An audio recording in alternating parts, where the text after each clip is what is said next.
Good evening, ladies. Good evening, gentlemen. It is exactly 8 p.m. on our studio clock, and it's news hour on Spectrum Television. Top of our news stories tonight, June 20, 2024. Today, June 20, is set aside as World Refugee Day. This year, a call for solidarity has been made as it is with the theme for a world that welcomes refugees. Our newsroom will be shining the light on that story. Also today, the National Assembly in Yaoundé, the president of the chamber has chaired the general discussions session on 4 bills, with one that gives authorization of the President of the Republic to proceed with the accession of Cameroon to the Treaty of the World Intellectual Property Organization. And in sport, African athletics, Council meeting, the Confederation of African Athletics has initiated talks on the possible host for the future competitions. The stories in full and more will be brought to you right ahead. Thank you, ladies and gentlemen. You're welcome to the 8 p.m. bilingual newscast on your TV, Spectrum Television. I will dive right into the full stories on tonight's edition.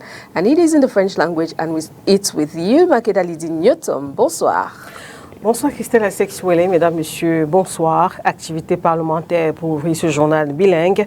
Ce jeudi, le président de la Chambre a présidé la séance de discussion générale sur les 4 projets de loi, parmi lesquels celui qui autorise le président de la République à procéder à l'adhésion du Cameroun au traité de l'Organisation mondiale de la propriété intellectuelle sur les droits d'auteur. Compte rendu, Olivier Bouziku à Yaoundé.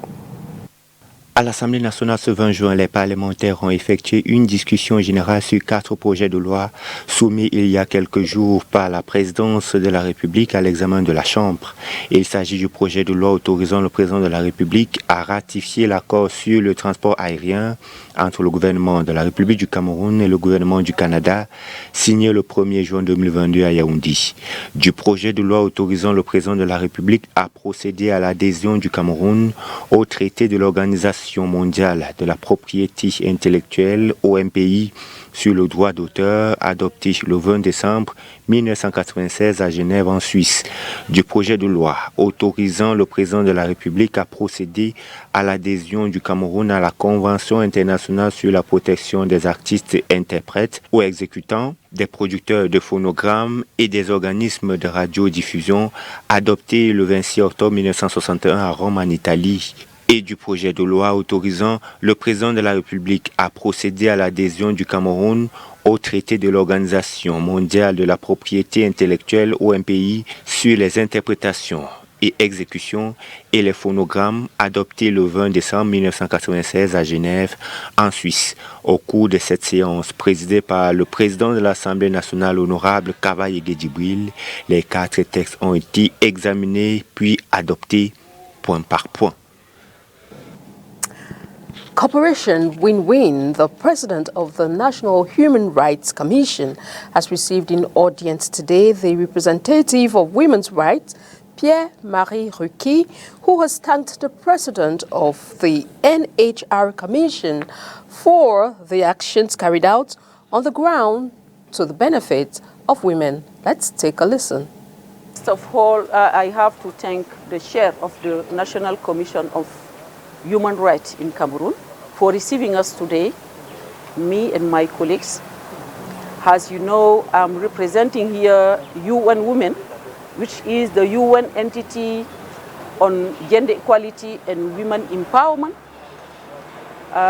This courtesy visit is very important for us, and we also took the opportunity of the visit to have a deep discussion on how we can cooperate and collaborate better in order to address gender inequality, violence against women that are happening in the country, to facilitate the achievement of the mandate of both UN Women and the National Commission of Human Rights. As you may know, the Cameroon has submitted its report to the UPR, Universal Periodic Review on Human Rights. And the outcome of that and recommendation address specifically also the issue on women's rights in Cameroon and how to be able to address them adequately. And one of the missions of the National Commission of Human Rights is actually to make sure that those recommendations are followed and implemented in the field. And that's our mandate as UN Women, to support the work that the Commission is doing in the field in order to make sure that the recommendations coming from the UPR are followed and implemented.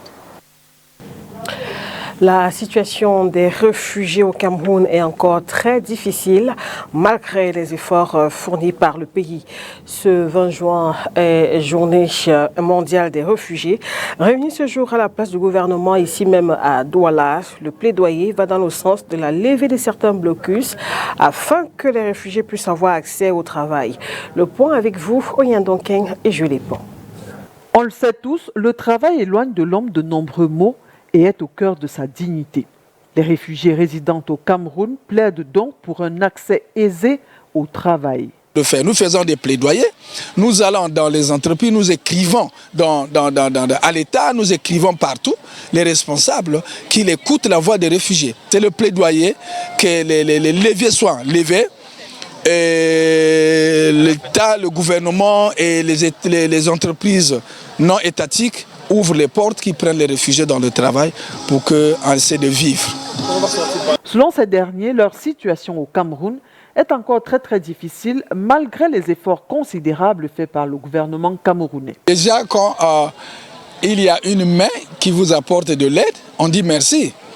Mais dire que cette assistance est suffisante, non, absolument pas.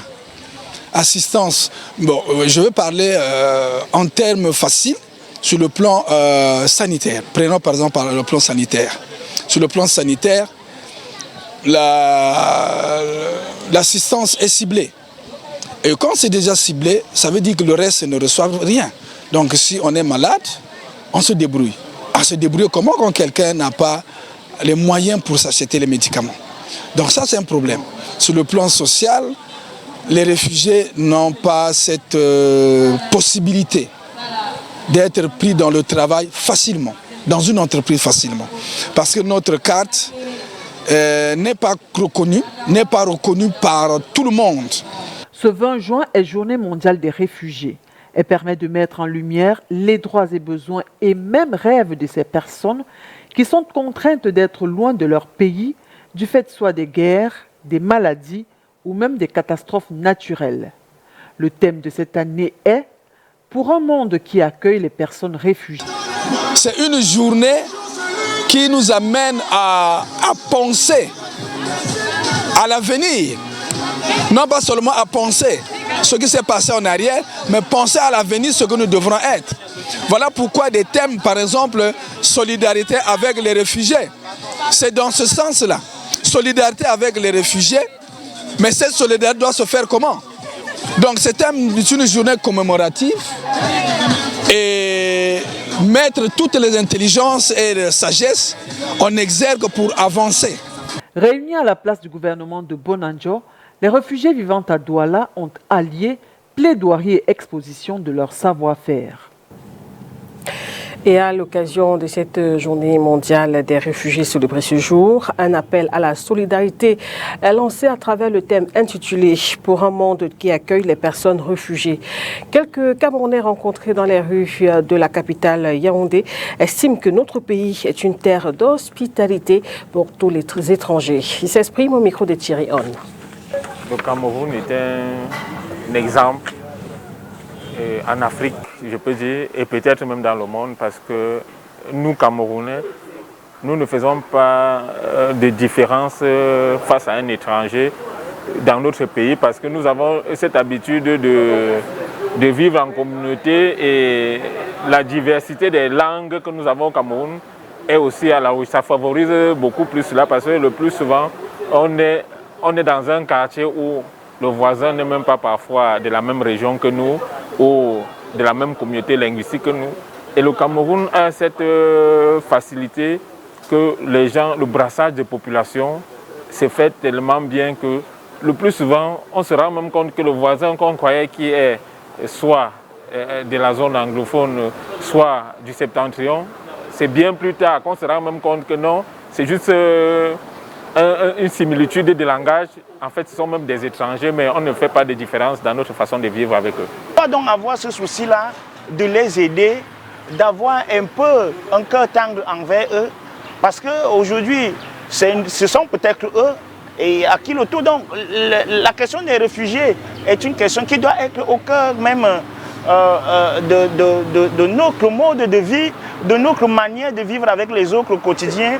On ne reconnaît pas un étranger ici au Cameroun parce que d'abord l'étranger est d'abord bien accueilli, partout là il passe, il est bien servi. Le Camerounais a toujours reçu l'étranger, c'est celui-là, parmi les étrangers il y a aussi les réfugiés.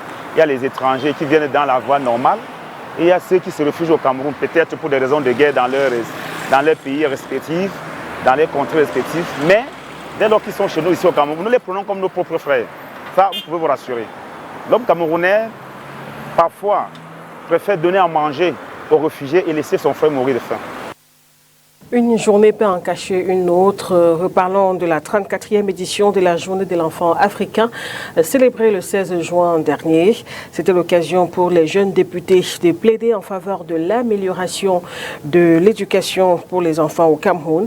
C'est en tout cas le message qu'ils ont adressé aux autorités administratives au cours d'une cérémonie relative qui s'est tenue à la mairie de Yaoundé 7. Cérémonie présidée par Pauline Irène Nguéné, ministre des Affaires sociales. Le compte rendu avec vous, Olivier Bouzique et Dieudonné Niassa.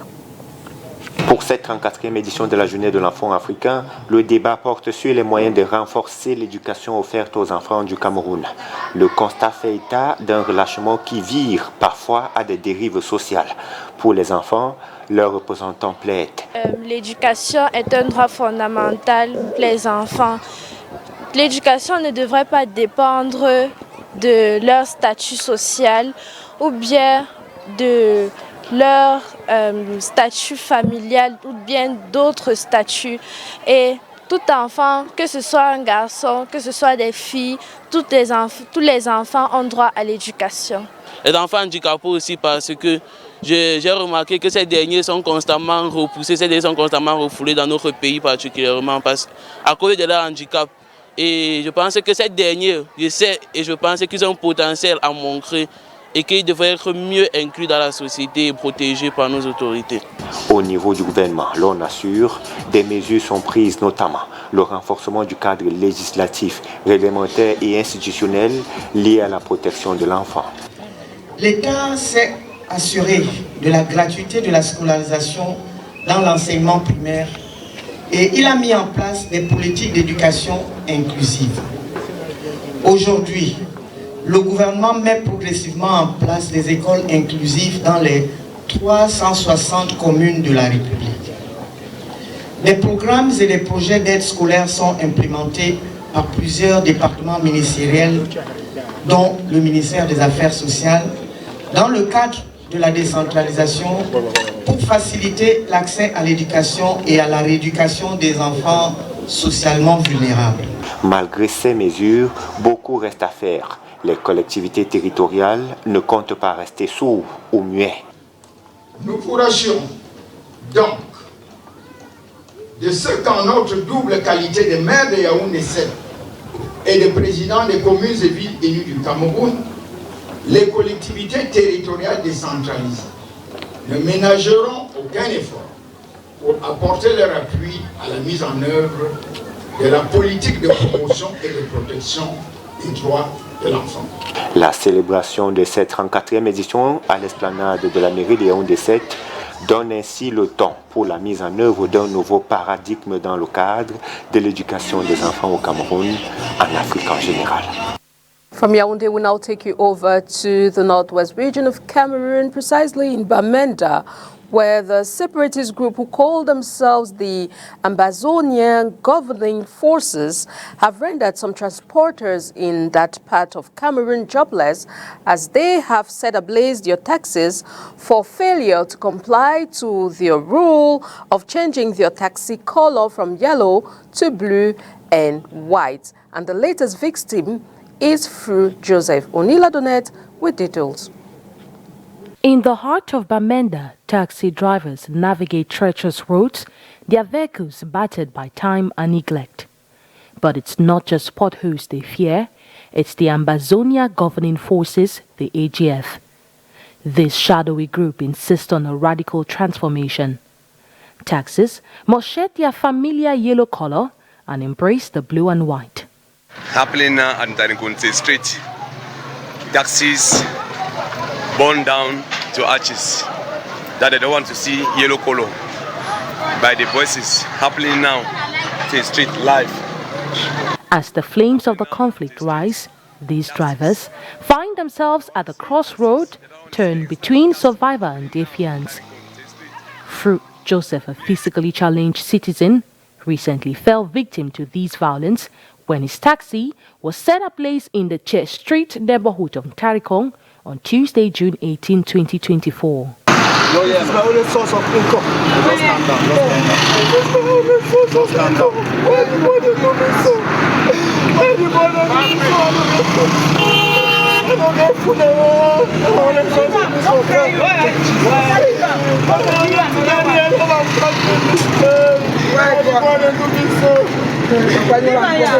Approximately 6 taxis have suffered a similar fate, and the AGF has issued further threats warning that more will follow unless residents adhere to their orders. Those who have already transitioned to the blue and white taxis face another challenge. Reports suggest police officers are now targeting their vehicles. This situation has left transporters in a state of confusion, unsure of a safe path forward. Meanwhile, motorcycle riders continue to advocate for changes to the rule prohibiting bike circulation between 6 p.m. and 6 a.m., urging the ST of Mezam to reconsider. The ongoing crisis has significantly impacted the economic well-being of many inhabitants, particularly those in crisis regions. What was once a means of escaping poverty and unemployment has now become a perilous gateway to untimely death.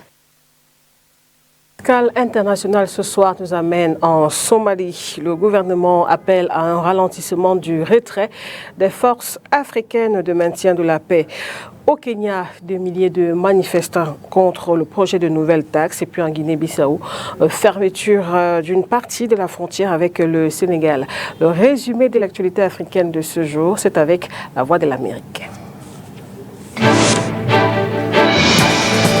Le gouvernement somalien appelle à un ralentissement du retrait des forces africaines de maintien de la paix et met en garde contre un vide sécuritaire potentiel.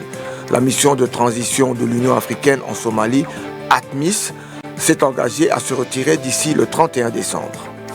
Au Kenya, des milliers de personnes, jeunes pour la plupart, ont manifesté ce jeudi à travers le pays pour demander le retrait du projet de budget du gouvernement actuellement débattu au Parlement et qui prévoit l'instauration de nouvelles taxes. Les manifestants demandent le retrait du texte dans son intégralité. La guerre au Soudan a provoqué l'une des pires crises humanitaires au monde depuis des décennies, a déclaré jeudi le président international de l'ONG Médecins sans frontières, Christos Christou. Les deux belligérants, l'armée et les forces d'intervention rapide, ont été accusés de crimes de guerre pour avoir visé délibérément des civils. Le président bissau-guinéen Umaro Sissoko Embalo a ordonné mercredi la fermeture d'une partie de la frontière avec le Sénégal. Cette mesure intervient après des affrontements entre deux communautés musulmanes dans la ville sénégalaise de Medina Gounass.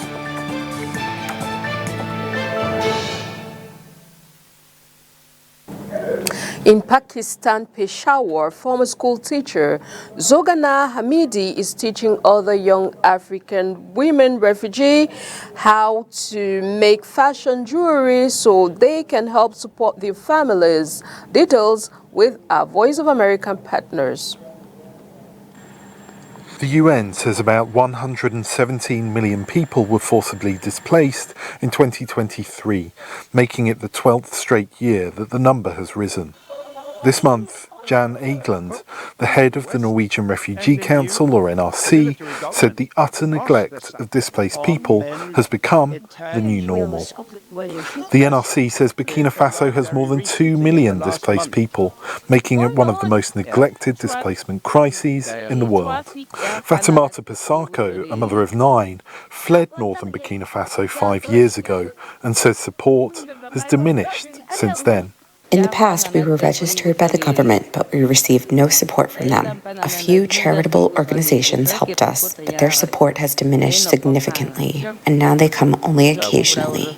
One senior humanitarian told VOA that the sheer number of global crises are sapping the political will to solve them. Well, it's true that funding for humanitarian work has increased over the years. It's also true that the numbers of people in need of humanitarian assistance have grown significantly faster than the sector's ability to reach them. Situations like Pisako's are especially worrying, says Kieran Donnelly. So basically, these people are stuck. They're effectively warehoused, which is an awful term to use when talking about people. But that's one area in which we just don't see any real investment in finding solutions. Will Carter is the Sudan country director for the Norwegian Refugee Council. Never have I known such a miserly funding environment, which has led to sort of pretty, awful service coverage for people who are starving. And never have I seen such a level of diplomatic and to an extent media neglect over some horrendous crises. Pisako says she understands the funding problems and prays for the conflict to end. The international community remains concerned about our situation, and while Burkina Faso's conflict continues, I understand it is not easy for them either. I pray for the conflict to end so that I can return to my village. Like millions of other refugees, all she wants to do is return home. Henry Wilkins, VOA News.